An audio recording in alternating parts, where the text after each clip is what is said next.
Hello, everyone. If you like what I'm doing here, please consider subscribing, liking, and commenting. It would really help the channel out quite a bit. Thank you very much.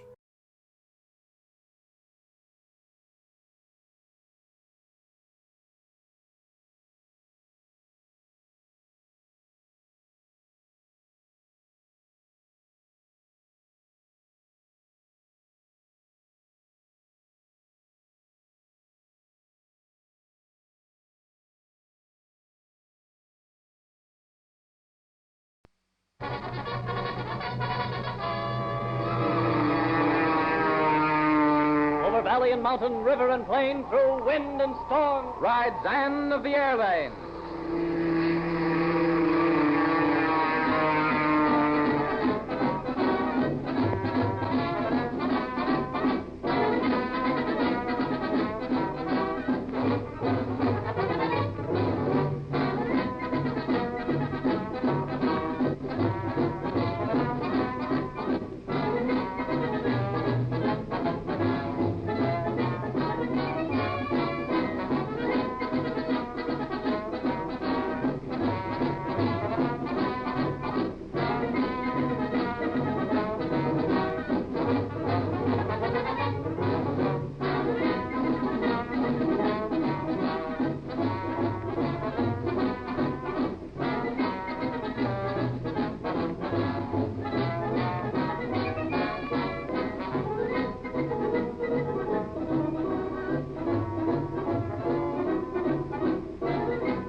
Jack Baker and the two diamond smugglers, Vic and Joe, have landed on the island of Trinidad just off the coast of Venezuela, South America, to investigate what they believed might be a fire in the baggage compartment of the transport ship.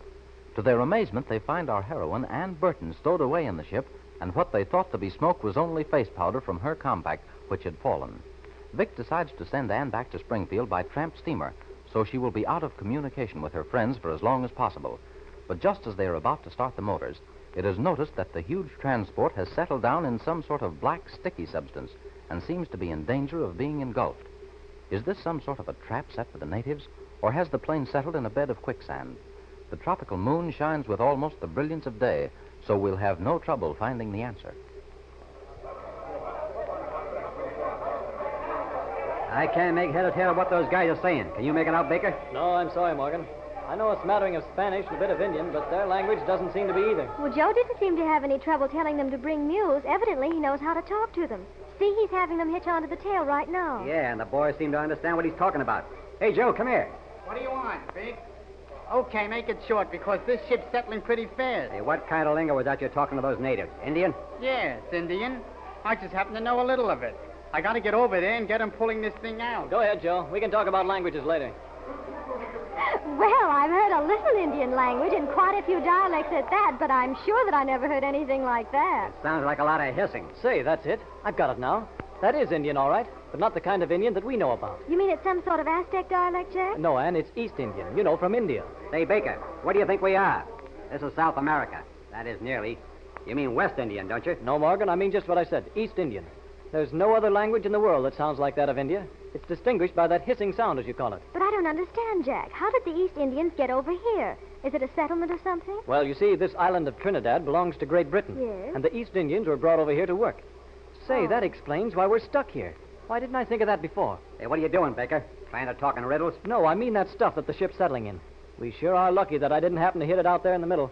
And in this moonlight, it sure would have been possible. Jack, if you don't mind explaining, we'd like to get in on the secret, too. Sure, Ann. There's no secret about it at all. This is the famous asphalt lake of the Trinidads. It's sometimes known as the Lake of Pitch. Asphalt? You don't mean the stuff that they pave streets with, do you? That's it exactly. This lake here is 3 miles around and roughly about a mile across. We just happened, by a stroke of luck, to land on the edge, so that our landing gear just struck it. Oh, then that's what stopped the ship like it had hit a wall. I thought that we'd hit a mountain the way those boxes and crates in that baggage compartment came tumbling around me. It's sure funny the wheels didn't go right down when we stopped. No, it's fairly hard underneath, right around the edges here. But out there in the middle, it's always bubbling up. Shipping this stuff out of here is quite an industry. Then where are the people that work here? All we saw were those natives, if that's what they are. Now, this is probably just one of the little settlements of workers. I think those dark buildings way over there are part of the works, which means that the highway is on the other side of the lake from us. Oh, but it looks like Joe's got the boys all lined up and is about ready to pull. About ready, Joe? Yeah, we got 12 mules hitched on, and that ought to be able to pull anything. Give me a hand over here, sort of steering this tail, will you, Vic? I guess so. Come on, Baker.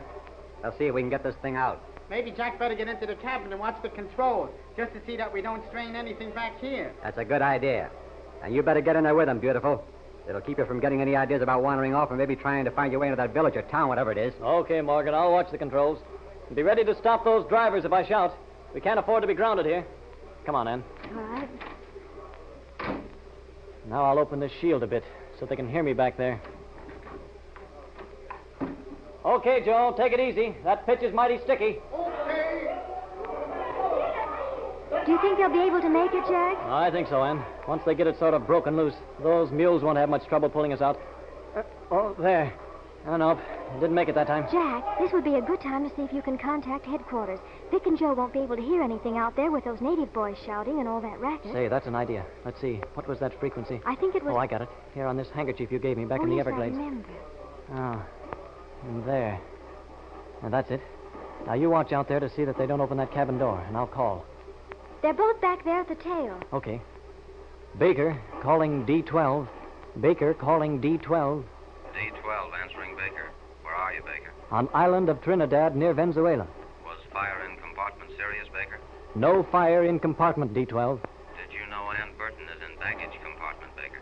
Found her on landing. Morgan plans her to take her to St. Roque and send her back by tramp steamer to delay communication. Where are Morgan and Tolliver now? Close to you? We're stuck in Asphalt Lake. They're both helping natives pull us out, but I don't think we'll be damaged. Fine. How is transport holding out? I'm working like a clock. Everything's shipshape so far. We have added your co-pilot Peterson and hostess Kay Thompson to our operatives.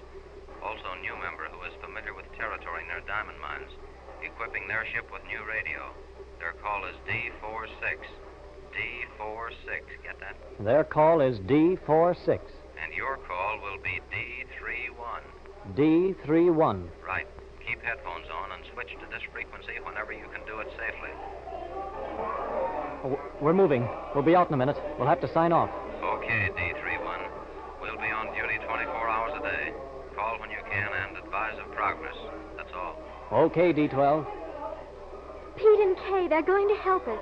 But I wonder who the new member is. Probably some Secret Service man that's been on this case for some time. We seem to be moving slowly but surely. Hope they don't strain the tailpiece.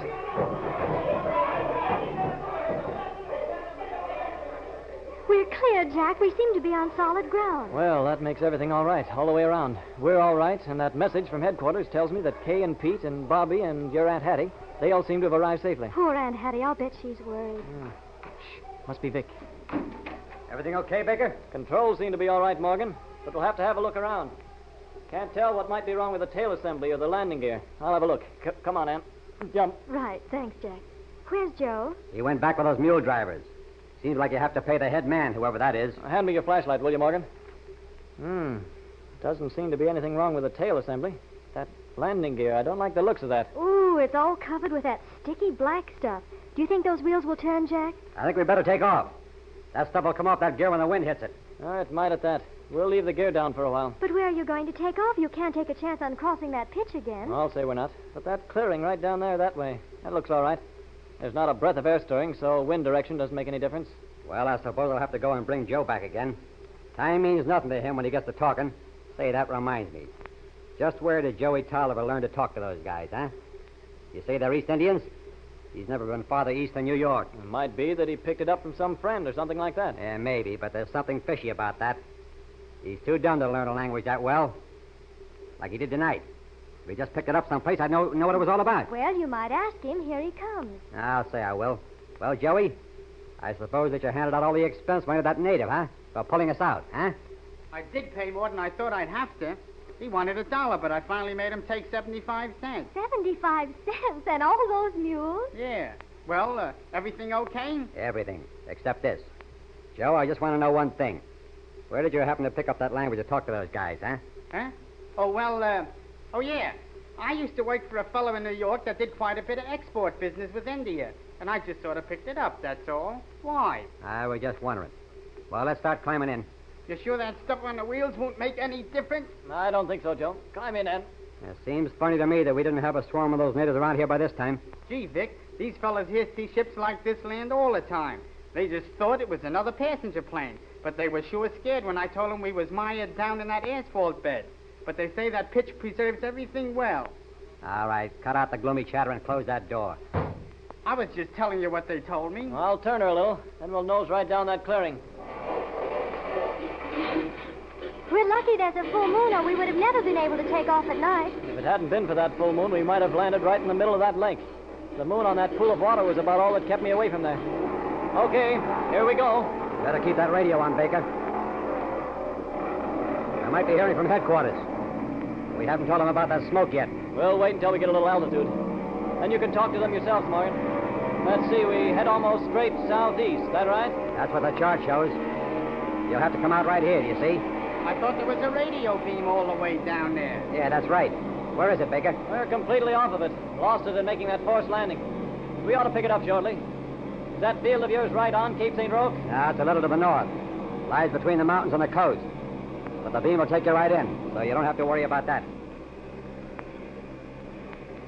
TS, calling VM. TS, calling VM. Okay, TS. This is VM. Go ahead. Everything okay, VM? All okay. Fire was false alarm.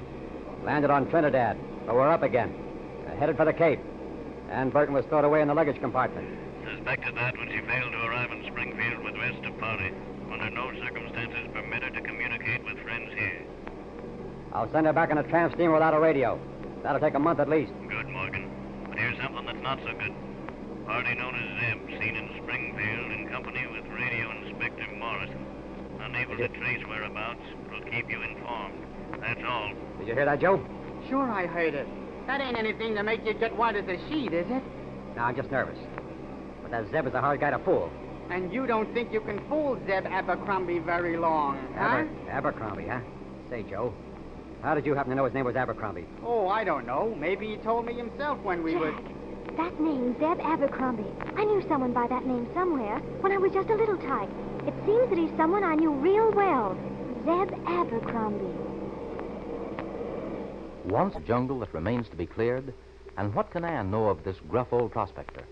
We can look forward to plenty of thrills and nerve-tingling suspense in the next episode of Anne of the Airlane.